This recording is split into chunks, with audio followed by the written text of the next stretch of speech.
Alexandre Volkov, un homme au cœur bon mais acculé par le désespoir, se retrouva à l'aube d'un choix de vie qui allait sceller le destin de sa famille et de leur fidèle compagnon, un berger allemand nommé Graf. Jour après jour, le chien souffrait d'un mal mystérieux, et son état ne cessait de s'empirer.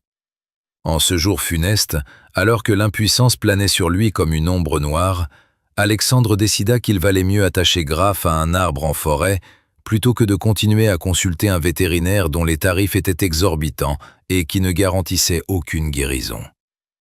Ce choix fut le fruit de sa panique et de sa peur. Les frais médicaux étaient devenus un fardeau insurmontable pour le budget familial, et cette décision lui semblait être l'unique issue pour éviter le naufrage financier. Cependant, à l'instant même où il attacha son ami fidèle à un grand pin, son cœur fut submergé par des émotions contradictoires.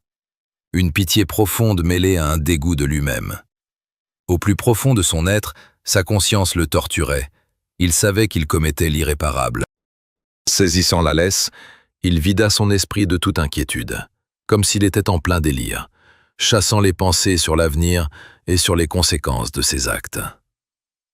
Après avoir lié Graf à l'arbre, les tourments intérieurs déchirèrent Alexandre pendant des semaines. Sous ses yeux, le chien épuisé tentait de le rejoindre, malgré la laisse tendue. En s'enfonçant dans la forêt dense pour s'en aller, Alexandre laissait derrière lui non seulement Graf, mais aussi une partie de sa propre âme. En s'éloignant, il était dévoré par la culpabilité et les regrets. Il comprenait qu'à chaque seconde, il perdait son ami le plus dévoué, et que la lumière de sa vie se transformait soudain en une ombre menaçante. L'idée que le sort du chien dépendait désormais entièrement de son acte de trahison pesait sur lui comme un joug insupportable. Lorsque Irina, l'épouse d'Alexandre, remarqua l'absence de Graf, son cœur se serra de peur. Elle préférait ne pas soupçonner le pire, mais un pressentiment lui soufflait que quelque chose n'allait pas. En approchant Alexandre, elle lui demanda avec un léger tremblement où était passé leur animal. Témoin de sa propre lâcheté, Alexandre mentit spontanément. Sous la pression de la situation et craignant le jugement de sa femme, il affirma avoir déposé Graf dans une clinique vétérinaire pour un traitement de longue durée. Ce mensonge devint un brouillard épais, enveloppant leur relation de méfiance et de désespoir. Alexandre était hanté par l'idée de mentir ainsi à ses proches, s'enfonçant chaque jour un peu plus dans sa propre détresse. Anastasia, leur petite fille aux yeux pleins d'espoir, demandait sans cesse quand reviendrait leur compagnon, ce protecteur calme et fidèle qui avait toujours été le pilier de la famille. Son regard innocent remplissait le cœur d'Alexandre d'une joie amère et d'une tristesse infinie. Il se sentait coupable de mener sa famille vers un tel gouffre de mensonges pour son propre soulagement. En promettant à sa fille que Graf reviendrait bientôt, il croisait l'amour dans ses yeux. Mais en lui grandissait la certitude que la vérité finirait par éclater dès lors que Graf ne franchirait plus jamais le seuil de la maison. Pendant ce temps, dans la forêt, une meute de chiens errants s'approchait de Graf, explorant le territoire à la recherche de nourriture. En reniflant le sol, ils remarquèrent le chien épuisé, seul et perdu. La meneuse de la meute, une femelle noire au pelage hirsute nommée Nika, s'arrêta et observa Graf avec évaluation, comprenant son triste sort. Il était évident que son intérêt n'était pas purement instinctif.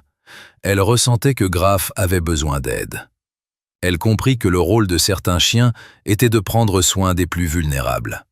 Elle sortit de l'ombre, devenant une lueur d'espoir pour Graf qui avait tant besoin de chaleur.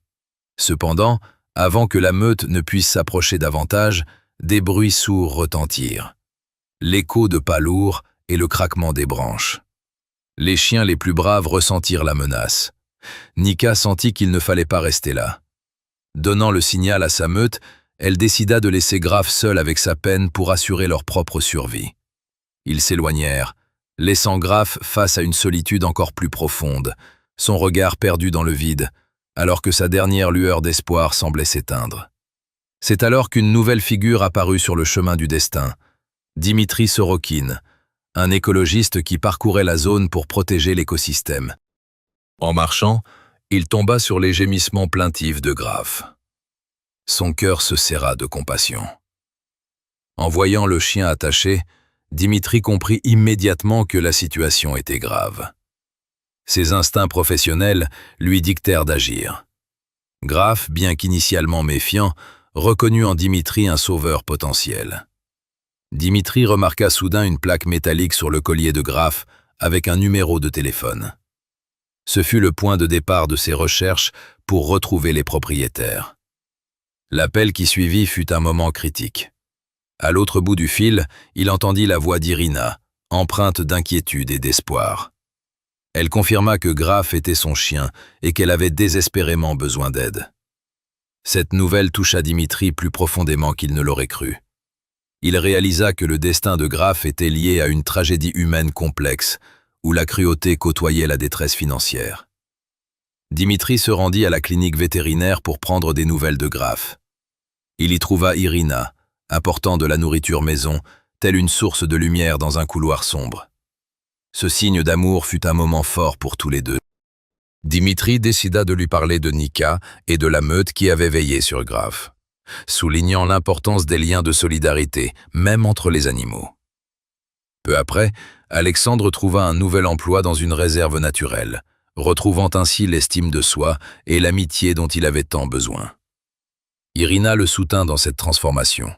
Il comprit que ses efforts pour reconstruire un foyer stable devenaient enfin une réalité. Dimitri continua de visiter la famille, croyant fermement au pouvoir guérisseur de la nature et de l'amitié véritable. Cette histoire nous rappelle que l'amour et le soutien peuvent surmonter les épreuves les plus difficiles lorsque les cœurs battent à l'unisson. Si cette histoire vous a touché, abonnez-vous à la chaîne et partagez vos propres récits d'aide aux animaux. Ensemble, nous pouvons changer le monde et apporter une lueur d'espoir à chaque âme vivante que nous croisons sur notre chemin.